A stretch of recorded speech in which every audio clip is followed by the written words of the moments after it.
రాష్ట్రంలో వేలాది మంది భక్తులు వచ్చే 6A కేటగిరీ దేవాలయాల్లో పారిశుద్ధ్యం, తాగునీరు, క్యూలైన్ల నిర్వహణ, ప్రసాదాల తయారీ, శుభ్రతపై ప్రభుత్వం ప్రత్యేక శ్రద్ధ వహిస్తుందని దేవాదాయ ధర్మాదాయ శాఖ కమిషనర్ రామచంద్ర మోహన్ తెలిపారు.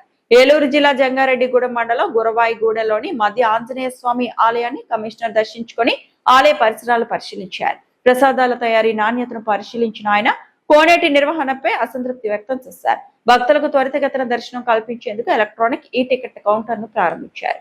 ఈ సందర్భంగా కమిషనర్ మాట్లాడుతూ భక్తులు సులభంగా దర్శనం, ఇతర సేవలకు సంబంధించిన టికెట్లు పొందేలా మనమిత్ర వాట్సాప్ సేవలు, పిఎస్కోలు, ఆన్లైన్ బుకింగ్ సౌకర్యాలను అందుబాటులోకి తీసుకొచ్చామని తెలిపారు. ముఖ్యమంత్రి ఆదేశాల మేరకు క్షేత్రస్థాయిలో పరిశీలన నిర్వహించి ఆలయ అభివృద్ధి పనులకు త్వరితగతిన అనుమతులు మంజూరు చేస్తున్నామని చెప్పారు. కార్తీక మాసంలో భక్తుల రద్దీ పెరిగే అవకాశం ఉన్నందున ఆలయ ప్రాంగణంలో స్థలాభావ సమస్య ఉందని కమిషనర్ పేర్కొన్నారు. ఆలయ విస్తరణకు అవసరమైన భూసేకరణ చర్యలను వేగవంతం చేయాలని ఆలయ ఈవో చంద్రకు సూచించారు.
మీరు ఒకసారి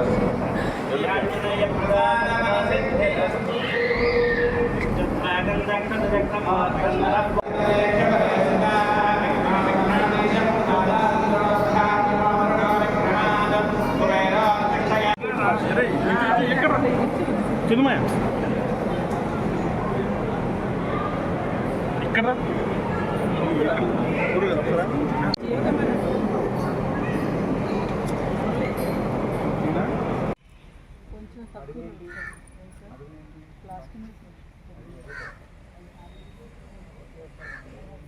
లోపల ఆయిల్ ఉంటే ఇలాగ అవ్వదు. లోపల సిమెంట్ తీసేస్తే అలాగే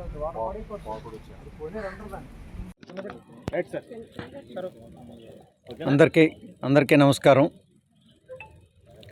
రాష్ట్ర ప్రభుత్వం రాష్ట్రంలో ఉన్న అన్ని ఆలయాల్లోనూ ప్రధానంగా వేలాది మంది భక్తులు వచ్చే 6A దేవాలయాల్లో భక్తులకి అందే సదుపాయాల మీద ప్రత్యేక శ్రద్ధ వహించడం జరుగుతుంది. పారిశుధ్యం కానీ, అదేవిధంగా క్యూ లైన్ల నిర్వహణ కానీ, వారికి దర్శనానికి వచ్చినప్పుడు దేవాలయం లోపల అందే సౌకర్యాల విషయంలో కానీ, అదేవిధంగా ఎక్కువసేపు టికెట్ల కోసం వీటి కోసం క్యూ లైన్లో నిలబడాల్సిన అవసరం లేకుండా మనమిత్ర వాట్సాప్ యాప్ ద్వారా, అదేవిధంగా కియోస్కుల ద్వారా, ఆన్లైన్ కంప్యూటర్లో ఆన్లైన్ బుకింగ్ ద్వారా ఈ రకంగా సాఫ్ట్వేర్ను ఉపయోగించి వాళ్ళు తేలిగ్గా ఇక్కడికి వచ్చే ముందే టికెట్లు తీసుకొని, లేదా వచ్చిన వెంటనే ఆ కియోస్కులో టికెట్లు తీసుకొని సులభతరంగా దర్శనం కానీ ఇతర సేవలు కానీ వినియోగించుకునేలా ప్రత్యేక ఏర్పాట్లు చేయడం జరిగింది. దీనిలో ముఖ్యమంత్రి గారు ప్రత్యేక శ్రద్ధ వహించి ఈ విషయంలో, ఈ సాఫ్ట్వేర్ ఇంప్లిమెంటేషన్ విషయంలో శ్రద్ధ తీసుకోవడం జరిగింది. దానివలన భక్తులు ప్రారంభంలో కొంత అది అలవాటు అయ్యే వరకు కొంత ఇబ్బంది ఫీల్ అయినా, ఇప్పుడు అనేక చోట్ల నుంచి వస్తున్న ఫీడ్బ్యాక్ ఏంటంటే భక్తులకు చాలా సౌకర్యవంతంగా ఉందని, అదేవిధంగా పారిశుధ్యం మీద ప్రత్యేక శ్రద్ధ వహించడం జరుగుతుంది. ఈ విధంగా మరుగుదొడ్ల సదుపాయాన్ని కూడా ప్రతి చోట తగినంతగా ఏర్పాటు చేస్తూ, అవి పూర్తి పరిశుభ్రత మెయింటైన్ అయ్యేలా చూడటం, తాగునీటి వసతి విషయంలో ప్రత్యేక శ్రద్ధ తీసుకోవటం, అదేవిధంగా ప్రసాదాల రుచి శుచి విషయంలో కానీ, అన్న ప్రసాదాల విషయంలో కానీ, ఇలా భక్తుడికి సంబంధించిన ప్రతి విషయంలోనూ కూడా ప్రత్యేక శ్రద్ధ వహించడం జరుగుతుంది, ప్రభుత్వ స్థాయి నుంచి కూడా కింద వరకు.